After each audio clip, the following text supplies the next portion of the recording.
ମାନବ ଶରୀର ସମ୍ବନ୍ଧୀୟ महत्वपूर्ण तथ्य पार्ट 2 को आपको स्वागत जनाऊँगी। जो मैंने चैनल को पर्यटन सब्सक्राइब करना से मैंने प्लीज सब्सक्राइब करूँ और वीडियो को शेष पर्यटन देखूँ। चलते स्टार्ट करवा। मनीष शरीर बृहत्तम ग्रंथि कौन? यकृत। यकृत होची मनीष शरीर बृहत्तम ग्रंथि। बृहत्तम लाल ग्रंथि कौन? पेरोटिड ग्रंथि। पेरोटिड ग्रंथि होची बृहत्तम लाल ग्रंथि। बृहत्तम अंतस्रावी ग्रंथि कौन?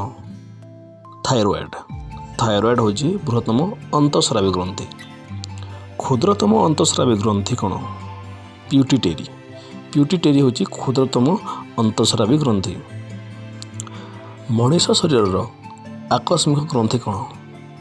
एड्रिनाल। एड्रिनाल होची मनीष शरीर आकस्मिक ग्रंथि।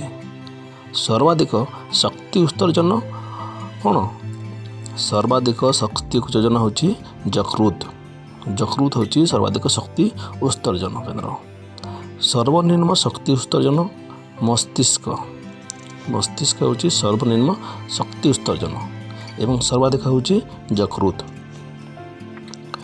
यकृतर ओजन पुरुष पाई 1.4 रु 1.8 किलोग्राम। यकृतर ओजन महिला मानक पाई 1.2 रु 1.4 किलोग्राम। शरीर कठोरतम भाग कौन? शरीर कठोरतम भाग होची एनामेल। एनामेल होची शरीर कठोरतम भाग। शरीर तापमान केते?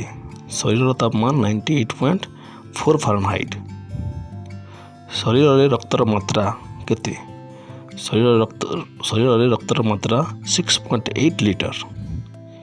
हिमोग्लोबिन मात्रा पुरुष पाई केते? 13 रु 16 ग्राम। हिमोग्लोबिन मात्रा महिला मानक पाई केते? 11.5 रु 14 ग्राम।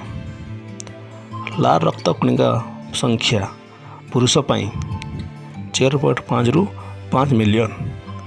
लाल रक्त कणिका संख्या महिला मानक पाई 4 रु 4.5 मिलियन।